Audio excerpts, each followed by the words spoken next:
إن الحمد لله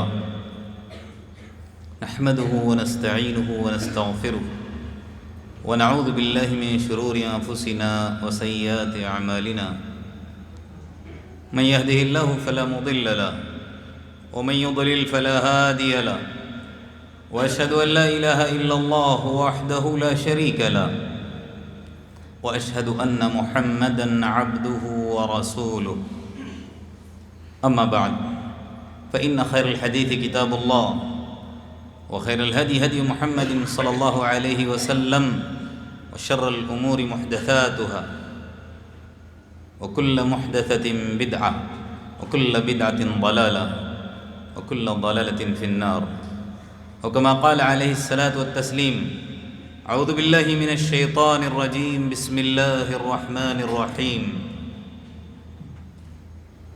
يا أيها الذين آمنوا اتقوا الله حق تقاته ولا تموتن إلا وأنتم مسلمون يا أيها الناس اتقوا ربكم الذي خلقكم من نفس واحدة وخلق منها زوجها وبث منهما رجالا كثيرا ونساء واتقوا الله الذي تساءلون به والأرحام إن الله كان عليكم رقيبا يا أيها الذين آمنوا اتقوا الله وقولوا قولا سديدا يصلح لكم أعمالكم ويغفر لكم ذنوبكم ومن يطع الله ورسوله فقد فاز فوزا عظيما وقال الله عز وجل في موضع آخر أرأيت الذي يكذب بالدين فذلك الذي يدع اليتيم ولا يحض على طعام المسكين رب اشرح لي صدري ويسر لي أمري واحلل عقدة من لساني يفقهوا قولي ربي زدني علما سبحانك لا علم لنا إلا ما علمتنا إنك أنت العليم الحكيم رب يسر ولا تعسر وتمم بالخير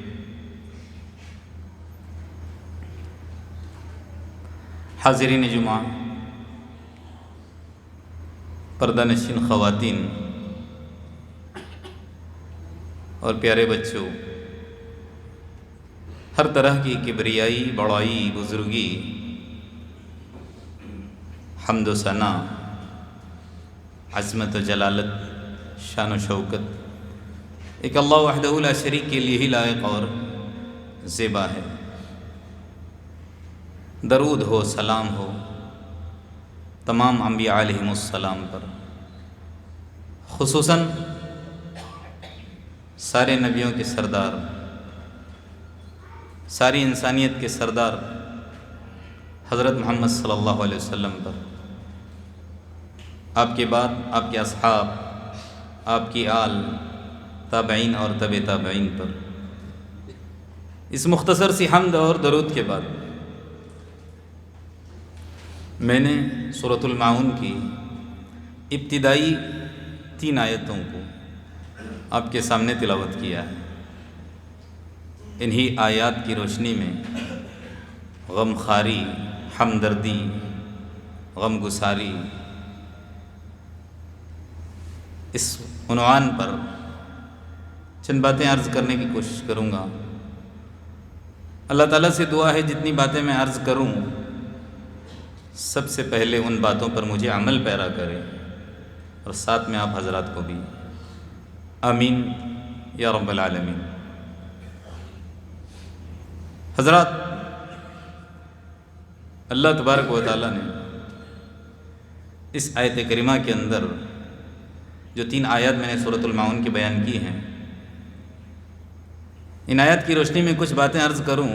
پہلے آپ حضرات کو ترجمہ پڑھ کر سناؤں۔ اللہ تبارک و تعالیٰ ان آیات کے اندر اپنے حبیب حضرت محمد صلی اللہ علیہ وسلم سے خطاب کرتے ہوئے فرمایا، ارأیت الذی یکذب بالدین، اے نبی کیا آپ نے دیکھا اس انسان کو جو کہ روز جزا کو جھٹلاتا ہے۔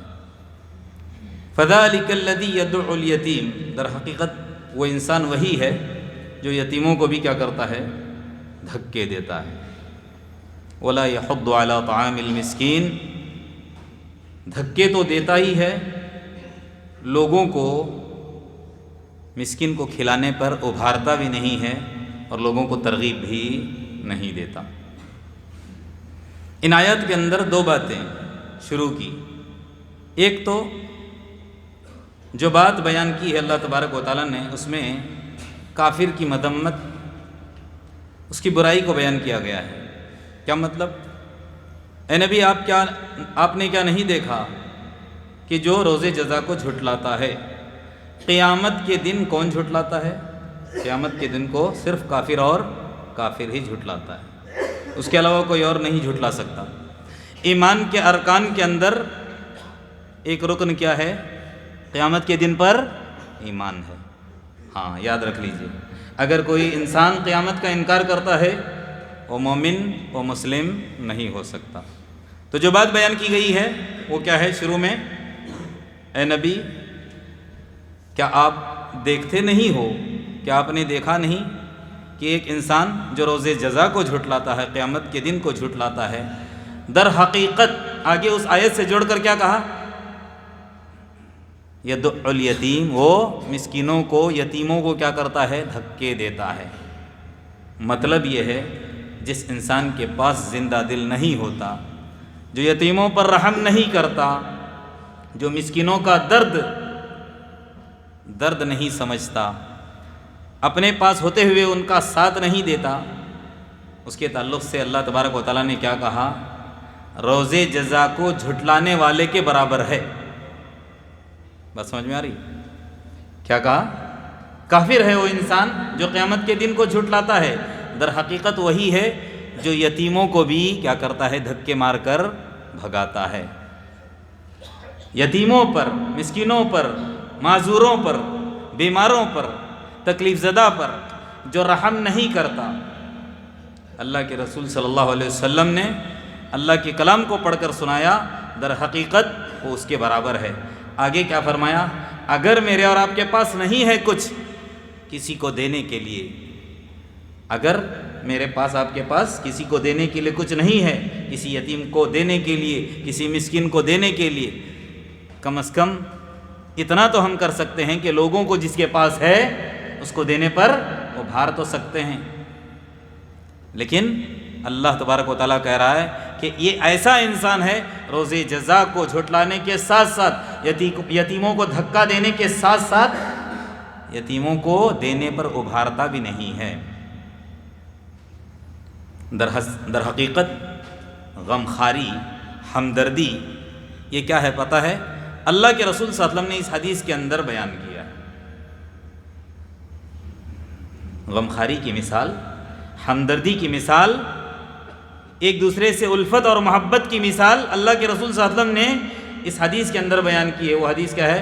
مثل المؤمنین، مومنین کی مثال ہے، فی توادہم، آپس میں محبت کرنے کے سلسلے میں، آپس میں محبت کرنے کے بارے میں، وتراحمہم، ایک دوسرے کے اوپر رحم کرنے کے معاملے میں، وتعاطفہم، ایک دوسرے کے ساتھ نرمی۔ تعاطف کس کو کہتے ہیں؟ نرمی کرنے کے معاملے میں کیسے ہیں؟ کمثل الجسد، ایک جسم، مومنین، ایک مومن دوسرے مومن کا درد محسوس کرتا ہے، اگر درد اس کے پاس نہیں ہے تو سمجھو وہ مومن نہیں ہے۔ اگر دل کے اندر ہمدردی نہیں ہے، کسی کی تکلیف کو دیکھ کر کڑھتا نہیں ہے، سامنے والے کی تکلیف کا احساس اس کو نہیں ہوتا، تو حقیقت میں وہ مومن نہیں ہے۔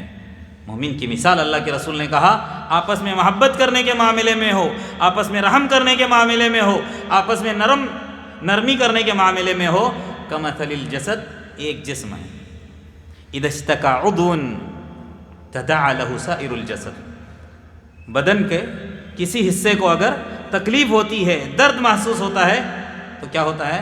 تداعى له سائر الجسد، سارا بدن کراہ اٹھتا ہے۔ کس وجہ سے؟ بالسحری، نیند نہ آنے کی وجہ سے، والحمى، یا بخار لاحق ہونے کی وجہ سے۔ مطلب یہ ہے اگر بدن جو ہوتا ہے ہمارا بخار میں مبتلا ہو یا کسی درد کے اندر مبتلا ہو، بدن کے کسی حصے میں درد ہو تو سارا بدن کیا ہوتا ہے؟ کراہ اٹھتا ہے، نیند نہیں آتی، بے چینی ایک قسم کی ہوتی ہے۔ کیوں؟ بیماری کے اندر مبتلا ہے، تکلیف کے اندر مبتلا ہے۔ اللہ کے رسول نے مثال دیتے ہوئے کہا کہ ایک مومن دوسرے مومن کے لیے ایسے ہے، خالی اپنا خود غرضی سیلفش، یہ مومن نہیں ہو سکتا۔ خالی اپنی فکر، اپنی اولاد کی فکر، اپنا پیٹ بھرے، یہ مومن نہیں ہو سکتا۔ سامنے والے کی تکلیف کو تکلیف سمجھنا، اور اگر اس کے پاس حیثیت ہے تو اس کی تکلیف کو دور کرنے کے بارے میں سوچنا۔ اللہ کے رسول صلی اللہ علیہ وسلم کی حدیث ہے، اللہ کے رسول صلی اللہ علیہ وسلم نے کیا فرمایا پتہ ہے؟ سب سے پسندیدہ اعمال اللہ کے نزدیک کون سے پتہ ہے؟ جن سے مسلمانوں کو خوشیاں ملیں۔ اللہ کے رسول نے الگ الگ مواقع پر الگ الگ باتیں بیان کی ہیں۔ اس حدیث کے اندر کیا کہا؟ سب سے پسندیدہ اعمال وہ عمل جس سے میری وجہ سے، آپ کی وجہ سے کسی مسلمان بھائی کو خوشی ملے۔ اگر پریشانی میں ہے، تکلیف میں ہے، وہ خوشی چاہتا ہے، وہ خوشی دلا دو، اللہ کو یہ عمل بہت زیادہ پسند ہے۔ یا اس کی تکلیف کو دور کرو گا۔ اللہ کے رسول نے پسندیدہ عمل کیا ہے؟ ایک مسلمان کی وجہ سے دوسرے مسلمان کی تکلیف دور ہو، یہ اللہ تبارک و تعالیٰ کو بہت پسندیدہ عمل ہے۔ اور اللہ کے رسول صلی اللہ علیہ وسلم نے کیا فرمایا پتہ ہے؟ لیس المؤمن الذی یشبع وجارہ جائع۔ ہم کو دور جانے کی ضرورت نہیں ہے۔ ہم کو دیکھنا کہاں ہے؟ اڑوس پڑوس میں۔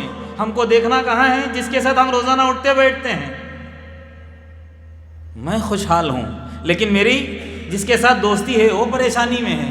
کبھی اس بات کی مجھ کو توفیق نہیں ہوتی کہ میں اس سے پوچھوں کہ آخر تجھے پریشانی کیا لاحق ہے؟ کیوں اتنا پریشان رہتا ہے؟ کیا مسئلہ ہے؟ کیا قرضہ ہے تیرے اوپر؟ یا کسی کے ساتھ تیرا لین دین ایسا ہے کہ کچھ کسی کو دینے کا ہے؟ یا کوئی مسئلہ پیش آیا ہے؟ کیا گھر میں کوئی پریشانی ہے؟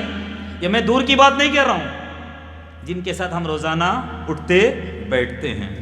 یا اپنے پڑوس کے تعلق سے اللہ کے رسول نے کہا ہم اچھا کھا رہے ہیں، ہم اچھا پی رہے ہیں، ہم اچھا پہن رہے ہیں، لیکن پڑوس بھوکا ہے۔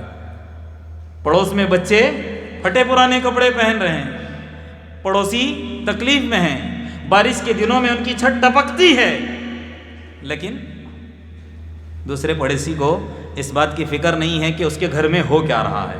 اللہ کے رسول نے کہا لیس المؤمن، وہ مومن نہیں ہے، الذی یشبع، جو خوب آسودہ ہو رہا ہے، وجارہ جائع، اور اس کا پڑوسی پریشانی میں ہے، بھوکا ہے، تکلیف میں ہے۔ اس کی مثال اللہ کے رسول نے دی ہے کہ انسان کے دل کے سینے کے اندر تو دل ہے، لیکن وہ دل بے جان ہے، جاندار نہیں ہے۔ جس دل کے اندر درد نہ ہو ایک دوسرے کا، ایک دوسرے کی پریشانی کا احساس نہ ہو، وہ دل نہیں ہے، وہ مردہ دل ہے۔ کیونکہ اللہ کے رسول نے کہا من لا یرحم لا یرحم، جو رحم نہیں کرتا اس پر رحم نہیں کیا جاتا۔ یاد رکھ لیجئے، اگر ہم سخت دل ہو کر زندگی گزارتے رہیں گے تو پھر اللہ تبارک و تعالی ہم پر رحم نہیں کرے گا۔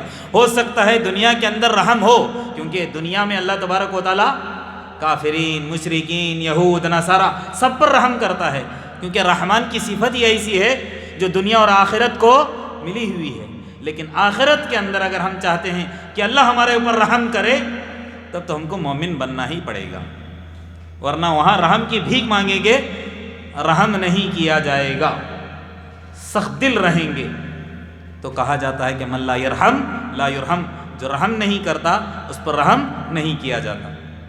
ایک دفعہ ہوا کیا، اللہ کے رسول صلی اللہ علیہ وسلم کے پاس ایک صحابی رسول، صحیح حدیث ہے، ایک صحابی رسول آتے ہیں اور اللہ کے رسول صلی اللہ علیہ وسلم سے کہتے ہیں اللہ کے رسول، میرا دل دن بدن سخت ہوتا جا رہا ہے، میں سخت دل ہوتا جا رہا ہوں، کوئی ایسی بات بتا دیجیے یا کوئی ایسا عمل بتا دیجیے جس سے میرا دل موم ہو جائے، نرم پڑ جائے۔ اللہ کے رسول نے اس صحابی سے کہا کہ جاؤ اور یتیم کے سر پر شفقت بھرا ہاتھ پھیر دو، تمہارا دل کیا ہو جائے گا؟ نرم پڑ جائے گا۔ کہا اذهبوا، جاؤ، اذهب امسا راس الیتیم، اور یتیم کے سر پر محبت بھرا، شفقت بھرا ہاتھ پھیر دو۔ کیوں کہا اللہ کے رسول نے؟ اگر یتیم کے سر پر محبت بھرا ہاتھ پھیریں گے تو اس کو احساس ہوگا یہ فلانا بچہ، نہ اس کی اماں ہے نہ اس کے ابا ہیں، پتہ نہیں اس کا کیسے گزارا ہو رہا ہوگا، اس طرح اس کے دل کے اندر یہ کیفیت پیدا ہو سکتی ہے۔ تو کہہ رہا نا کہ تیرا دل سخت ہو رہا ہے، جاؤ یتیم کے ساتھ نرمی کا معاملہ کرو، اس سے تمہارا دل نرم ہو جائے گا۔ اگر تب بھی نہیں ہوتا نرم دل تو بالکل اس آیت کا مصداق بن جائے گا، وہ کون سی ہے؟ ثم قست قلوبکم، ایسا ہے کہ تمہارے دل سخت ہو چکے ہیں، من بعد ذلک، بعد اس کے، فہی کالحجارہ، کیا مطلب ہے؟ دل تو خون کا لوتھڑا ہے نا، گوشت کا لوتھڑا ہے نا، دل کے تعلق سے کیا کہا؟ الا ان فی الجسد مضغہ، سنو سینے کے اندر، جسم کے اندر ایک گوشت کا لوتھڑا ہے، وہ گوشت کا لوتھڑا کیا ہے؟ الا وہی القلب، وہی دل ہے۔ دل نرم ہے، گوشت کا لوتھڑا ہے، خون کا لوتھڑا ہے، اس کے اندر سختی نہیں ہے، پھر بھی اگر وہ سخت ہے تو وہ سمجھو دل نہیں ہے۔ کالحجارہ، وہ کیا ہے؟ پتھر ہے، پتھر، او اشد قسوہ، یا پتھر سے بھی ٹھوس ہے، سخت ہے، فولاد کہہ سکتے ہیں۔ کیوں کہا اللہ کے رسول صلی اللہ علیہ وسلم نے؟ کیوں کہا اللہ تبارک و تعالیٰ نے؟ جس دل کے اندر نرمی نہیں ہے اس دل کے اندر ایمان بھی نہیں پنپتا، جس دل کے اندر نرمی نہیں ہے اس دل کے اندر اللہ کا خوف بھی نہیں آتا۔ سخت دل ہی ہوتا ہے جو اللہ سے ڈرتا نہیں، سخت دل ہی ہوتا ہے جس کے دل کے اندر ایمان گھر نہیں کرتا۔ اللہ کے رسول صلی اللہ علیہ وسلم ساری انسانیت کے لیے نرم، ساری انسانیت کے لیے نرم، خالی اپنے نہیں، باہر سے آنے والے کیوں نہ ہو۔ ایک دفعہ کا واقعہ ہے، اللہ کے رسول صلی اللہ علیہ وسلم مدینہ میں تھے، باہر سے کچھ لوگ آ گئے، اجنبی حضرات، راوی لکھتے ہیں کہ یہ باہر سے آنے والے قبیلے مضر کے تھے۔ آنے کی ان کی کیفیت بیان کرتے ہیں کہ کپڑے بوسیدہ، پھٹے پرانے کپڑے، بہت دور سے سفر کر کے تھکے ہارے آئے ہیں۔ اللہ کے رسول صلی اللہ علیہ وسلم نے ان کے جسموں کو دیکھ کر، ان کے بدن کو دیکھ کر بھانپ لیا، یہ لگتا ہے بہت ہی پریشان حال ہیں، بہت ہی تنگ دست ہیں، کھانے پینے کا بھی معاملہ ہے، کھانے پینے کی بھی لالے پڑے ہیں۔ تو اللہ کے رسول صلی اللہ علیہ وسلم نے صحابہ کو مسجد نبوی کے اندر جمع کیا اور لمبی چوڑی تقریر کی۔ تقریر کیا ہے؟ لوگوں کو اللہ کے راستے میں دینے پر ابھارا، صدقہ خیرات کی ترغیب دی، اور کہا کہ صدقہ خیرات کا کیا فائدہ ہے، کیا ملے گا اس پر، لوگوں کے کام آنے پر اللہ کیا دے گا، کیا انعامات ہیں، خوب ابھارا لوگوں پر۔ اتنا اللہ کے رسول صلی اللہ علیہ وسلم کا کہنا تھا، صحابی رسول کہتے ہیں کہ دیکھتے ہی دیکھتے دو بڑے ڈھیر جمع ہو گئے، ایک غذائی اجناس کا اور دوسرے کپڑے۔ ایک بہت بڑا ڈھیر جمع ہو گیا، وہاں پر کھجور ہیں، وہاں پر پنیر ہے، وہاں پر گھی ہے، جو اس زمانے کی غذا تھی وہ ساری جمع ہو گئی، اور دوسری طرف کپڑے، چادریں جمع کرنا شروع کر دیے۔ کن کے لیے؟ ان آنے والے لوگوں کے لیے۔ کہتے ہیں راوی حدیث، اللہ کے رسول اللہ تقریر کرنے سے پہلے ان کو دیکھ کر آپ کے چہرے کی کیفیت بدل گئی، بہت مغموم ہو گیا تھا چہرہ، بہت اداس ہو گیا تھا، بہت پریشان ہو گیا تھا آپ کا چہرہ، یوں سمجھ لیجئے کہ مرجھا گیا تھا، یعنی کڑ رہے تھے کہ میرے ہوتے ہوئے اس دنیا کے اندر اللہ تو نے مجھے انسانیت کا سردار بنایا ہے، اور ایسے بھی حالت میں ہے، لوگ پریشان ہو گئے تھے اللہ کے رسول۔ لیکن جب اللہ کے رسول وسلم کے کہنے پر، ابھارنے پر لوگوں نے اتنی ساری چیزیں جمع کی، راوی حدیث کہتے ہیں کہ اللہ کے رسول کا چہرہ کھل اٹھا، جیسے پھول کیا ہوتا ہے، کھلکھلا اٹھتا ہے نا، یا یوں سمجھ لیجئے کہ سونا جب اس کی طلائی ختم ہو جاتی ہے، اس کی چمک دمک ختم ہو جاتی ہے، جب اس کے اوپر طلائی کرتے ہیں پھر اس کے بعد جو چمک اٹھتا ہے نا، ویسے اللہ کے رسول کا چہرہ، سونے کا پانی اگر چڑھا دیا گیا ہو ویسے کیا ہو گیا، اللہ کے رسول کا چہرہ چمک اٹھا، دمک اٹھا، یعنی اتنے خوش ہو گئے۔ یہ تھے اللہ کے رسول صلی اللہ علیہ وسلم کہ اس قدر انسانیت کا درد اپنے دل کے اندر رکھتے تھے، اپنے سینے کے اندر رکھتے تھے۔ ایک مرتبہ مسجد نبوی کے اندر اللہ کے رسول نماز پڑھا رہے ہیں، حالت نماز میں ہی آواز آ گئی کسی کے گرنے کی، دھڑام سے کوئی پیچھے گر گیا، بڑی زوروں کی آواز آئی۔ سلام پھیرنے کے بعد اللہ کے رسول نے کہا کہ مجھے معلوم ہے یہ گرنے والے کون ہیں، یہ گرنے والے کون ہیں؟ اصحاب صفہ میں سے۔ یہ اصحاب صفہ کون تھے؟ یہ ایسے تھے نہ ان کے لیے سر ڈھانکنے کے لیے چھت، نہ نیچے بچھانے کے لیے کوئی فرش تھا، چبوترے پر رہا کرتے تھے، مکہ سے ہجرت کر کے مدینہ آئے تھے، کوئی پرسان حال نہیں تھا، لیکن اللہ کے رسول صلی اللہ علیہ وسلم نے مثال قائم کی ان کے ساتھ محبت کرنے کی۔ جب تک وہ نہیں کھاتے تھے، میرے اور آپ کے آقا حضرت محمد صلی اللہ علیہ وسلم نہیں کھاتے تھے، نہیں کھاتے تھے جب تک نہ ان کو کھلائیں۔ جس دن وہ بھوکے سمجھو اللہ کے رسول بھوکے، جس دن ان کو کھانا ملا سمجھو اللہ کے رسول کو کھانا ملا۔ کیسی مثال قائم کی، اور پھر کیسے ابھارتے تھے، تو ان کو پتہ ہے، اصحاب صفہ سے خطاب کر کے کہتے ہیں پریشان مت ہونا۔ اس میں حضرت ابو ہریرہ بھی ہیں، یاد رکھ لیجئے، سارے چبوترے والوں کے اصحاب صفہ کے سردار اور لیڈر۔ ابھارتے کیا تھے پتہ ہے؟ میرے ساتھیوں، میرے دوستوں، یہ پریشانی ہو سکتا ہے تم کو وقتی طور پر لاحق ہوئی ہے، یہ وقتی پریشانی ہے، لیکن اس پریشانی کا بدلہ اللہ کے پاس جو ہے اس کا تم احساس کرنے لگو، اور تم کو معلوم ہو جائے کہ اس پریشانی کا اللہ کیا دینے والا ہے، تو ساری زندگی اللہ سے یہی دعا کرو گے، اللہ یہی فقر و فاقہ باقی رہے، یہ تکلیف ہماری باقی رہے۔ لیکن کاش کہ آخرت کے انعامات کو تم محسوس کرو کہ اللہ کے پاس یہ تکلیف کا مجھے کیا ملنے والا ہے۔ لیکن میرا اور آپ کا معاملہ ایسا ہے کہ میرا اور آپ کا ایمان بہت کمزور ہے، ہم کو خالی دنیا نظر آتی ہے، اور دنیا کی عیش و عشرت ہی ہم کو چاہیے، آخرت کا دھیان بہت کم ہے بھی تو ہلکا سا، تھوڑا سا۔ اگر حقیقت میں ہم محسوس کرنے لگیں آخرت کو، تب تو پھر دنیا کی کوئی تکلیف نہیں ہوگی، اور سامنے والے کی تکلیف کو اپنی تکلیف سمجھ کر ہمیشہ اس کے ہم کام آئیں گے، اس کے درد میں، اس کے دکھ میں ہم کیا ہوں گے؟ کام آئیں گے۔ اللہ کے رسول صلی اللہ علیہ وسلم کا معاملہ پتہ ہے؟ ابو داؤد کی صحیح روایت میں نے ابھی دیکھا، حضرت جابر رضی اللہ عنہ بہت مشہور صحابی ہیں، انہوں نے بہت ساری حدیثیں نقل کی۔ ایک مرتبہ ان سے اللہ کے رسول صلی اللہ علیہ وسلم کی ملاقات ہوئی، مدینہ کے اندر ہی۔ لقیہ رسول اللہ صلی اللہ علیہ وسلم جابر، یعنی اللہ کے رسول صلی اللہ علیہ وسلم نے ملاقات کی کس سے؟ حضرت جابر رضی اللہ عنہ سے۔ فرآہ منکسرا، اللہ کے رسول نے ایسی حالت میں ان سے ملاقات کی کہ بالکل پریشان ہیں، دل ٹوٹا جس طرح انسان ہوتا ہے نا تکلیف میں۔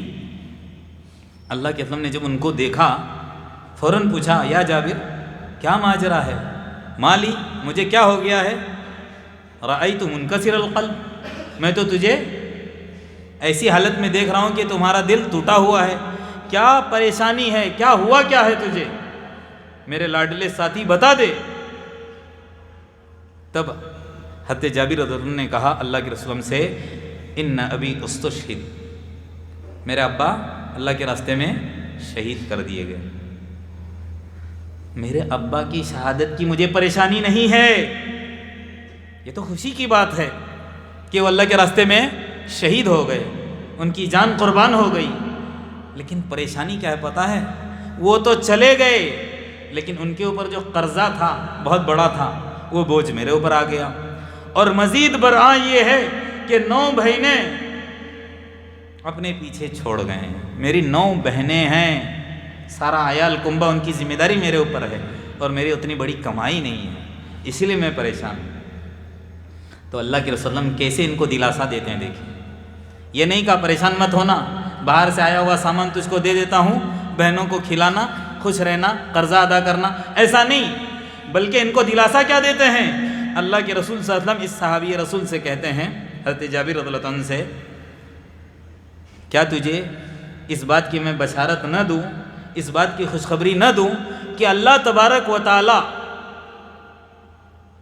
برزخی زندگی کے اندر کبھی بھی کسی بھی شہید سے بغیر حجاب کے بات نہیں کیا ہے۔ اللہ تبارک و تعالیٰ کسی سے گفتگو کرتے ہیں تو بیچ میں کیا ہوتا ہے؟ حجاب ہوتا ہے، آڑ ہوتا ہے، صحیح روایت ہے ابن خزیمہ کی۔ لیکن اللہ تبارک و تعالیٰ نے آپ کے ابو سے بات کی، کیسے؟ کلم اباک کفاحا، سارے پردے ہٹا کر اللہ تبارک و تعالیٰ نے آپ کے ابو سے بات کی، اور کیا کہا پتہ ہے؟ تمنا علی ما شئت، مجھ سے تمنا کر لے، تو کیا چاہتا ہے؟ اعطیک، میں تجھے دوں گا۔ کس سے؟ حضرت جابر کے ابو سے اللہ تبارک و تعالیٰ نے گفتگو کر کے، تیری کیا خواہش ہے، کیا تمنا ہے، مجھے بتا دے۔ کون کہہ رہا ہے؟ اللہ تبارک و تعالیٰ۔ کس سے؟ حضرت جابر رضی اللہ عنہ کے ابو سے. اور یہ بات کون؟ اللہ کے رسول کن کو بتا رہے ہیں؟ دلاسا دیتے ہوئے حضرت جابر کو. میں تجھ کو دوں گا، کیا تیری خواہش ہے؟ دیکھیے ان کے ابو کی بھی خواہش، تردنی، اے اللہ مجھے لوٹا دے، الی الدنیا، دنیا کی طرف، میں دنیا میں واپس جانا چاہتا ہوں. کیوں؟ پتہ ہے جا کر کمانے کے لیے نہیں، بنگلے بنانے کے لیے نہیں، بلکہ پھر میں تیرے راستے میں شہید کر دیا جاؤں، پھر میں مارا جاؤں تیرے دین کی خاطر. آخر کتنا بڑا انعام ہوگا جو اللہ کی خاطر اپنی جان اور مال کو لگاتے ہیں، اپنے وقت کو لگاتے ہیں، اللہ کی دین کی سربلندی کی فکر کرتے ہیں، تمنا کر رہے ہیں. تب اللہ تبارک و تعالیٰ نے کہا ان کے ابو سے، میں نے قسم کھا رکھی ہے کہ مرنے کے بعد دوبارہ پھر میں دنیا کی طرف لوٹانے والا نہیں ہوں. اگر یہ ممکن ہوتا تو تجھے میں واپس ضرور بھیج دیتا. سبحان اللہ. یہ ہے کہ اللہ کے رسول صلی اللہ علیہ وسلم اپنے صحابہ کو اس طرح کے واقعات بتا کر ان کی غم گساری، ان کی غم کو ہلکا کرنا، ان کے ساتھ ہمدردی کا معاملہ کیا کرتے تھے. حد تو یہ ہے دوستو، رئیس المنافقین سب جانتے ہیں نا، منافقین کا سردار کون؟ عبداللہ بن ابی بن سلول. عبداللہ بن ابی بن سلول، اتنا بڑا ظالم، اپنے اسلام کو، ایمان کو چھپائے کیا کر رہا ہے؟ اللہ کے رسول صلی اللہ علیہ وسلم کو ہمہ وقت تکلیف، کسی نہ کسی بہانے سے اللہ کے رسول کو تکلیف ہی دینا چاہتا تھا. ہمیشہ اس طرح آپ کے پیچھے پڑا رہتا تھا کہ کسی طرح آپ کو درد ہو، تکلیف ہو، پریشانی ہو. بہت بڑا منافق. خیر میں طول اور لمبائی میں جانا نہیں چاہتا، واقعے کی بتانا یہ چاہتا ہوں کہ جب اس کا انتقال ہو گیا اس ظالم کا، تو اللہ کے رسول صلی اللہ علیہ وسلم نے اپنی چادر پیش کی. کیوں پتہ ہے؟ یہ جو عبداللہ بن ابی بن سلول، یہ منافق، اور ان کے لڑکے کون ہیں؟ حضرت عبداللہ، اور وہ صحابی رسول. دیکھا اللہ کے رسول صلی اللہ علیہ وسلم نے ایک مرتبہ اس کے انتقال پر ان کے لڑکے جو کہ صحابی رسول ہیں بڑے ہی مغموم ہیں، اداس ہیں. کیوں؟ ابا کا حالت نفاق میں کیا ہوا ہے؟ انتقال ہو گیا. حالت کفر میں، حالت شرک میں انتقال ہوا ہے، اس لیے پریشان، مغموم، اداس. تو اللہ کے رسول صلی اللہ علیہ وسلم نے بھانپا کہ میرا لاڈلا ساتھی پریشان ہے ابا کے انتقال پر. تو اللہ کے رسول نے اپنی چادر اٹھا کر ان کو دے دی. قبر میں سلا دیا گیا تو اس کو دفن کیا گیا تھا، اللہ کے رسول نے اس کی میت کو باہر نکال کر اپنی چادر دے دی. محدثین لکھتے ہیں اس کی تفسیر کرتے ہوئے کہ چادر اللہ کے رسول نے کیوں دی پتہ ہے؟ اللہ کے رسول صلی اللہ علیہ وسلم کے چچا حضرت عباس کا جب انتقال ہو گیا تھا تو کفنانے کے لیے چادر نہیں تھی، تو اس نے چادر پیش کی تھی. تو اس کا قرضہ اتارنے کے لیے اللہ کے رسول صلی اللہ علیہ وسلم نے وہ چادر دی، ایک. اور دوسرے حضرت عبداللہ جو کہ صحابی ہیں، اس منافق کے لڑکے، ان کو تکلیف میں دیکھ کر ان کی تکلیف کو ختم کرنے کے لیے اللہ کے رسول نے یہ معاملہ کیا تھا، ہمدردی والا اور غم گساری والا. اور اللہ کے رسول صلی اللہ علیہ وسلم کا معاملہ کیا پتہ ہے؟ اللہ تبارک و تعالیٰ سے مانگتے تھے. ہم تو اس سے بچتے ہیں، اپنے دامن کو بچاتے ہیں. کیا مانگتے تھے؟ اللہم انی اسألک فعل الخیرات، اللہ میں تجھ سے طلب کرتا ہوں خوب میں تیرے راستے میں کیا کروں؟ صدقہ خیرات کروں. یعنی خیرات کا فعل، یہ جو کام ہے اللہ تبارک و تعالیٰ سے طلب کرتے تھے. آگے کیا ہے؟ وترک المنکرات، اللہ میں تجھ سے طلب کرتا ہوں کہ میں منکرات کو چھوڑ دوں، برائی سے میں دور رہوں، اللہ اس سے مجھے بچا دے.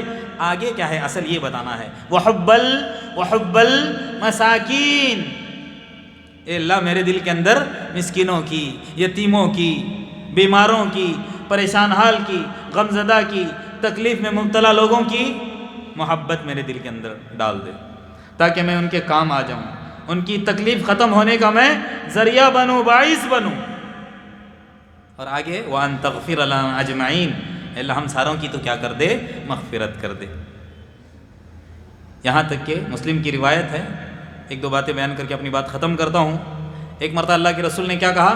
الخلق عیال اللہ۔ دیکھیں کتنی پیاری پیاری باتیں بتائیں ہیں غم گساری کے تعلق سے۔ کیا کہا؟ مخلوق ساری کی ساری اللہ کا کنبہ ہے۔ ہم سورہ اخلاص پڑھتے ہیں، سورہ اخلاص کے اندر کیا ہے؟ قل هو اللہ احد اللہ الصمد لم یلد ولم یولد ولم یکن لہ کفوا احد، کہ کہہ دو وہ اللہ ایک ہے۔ قل هو اللہ احد اللہ الصمد، اللہ بے نیاز ہے۔ لم یلد، اس نے کسی کو جنا نہیں اور نہ کسی نے اس کو جنا ہے۔